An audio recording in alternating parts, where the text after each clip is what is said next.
வழிகாட்டும் என் தெய்வமே,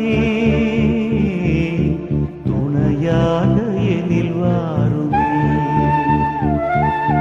நதி மீது அலைந்தாடும் மகள் போலவே கதி ஏதும் தெரியாம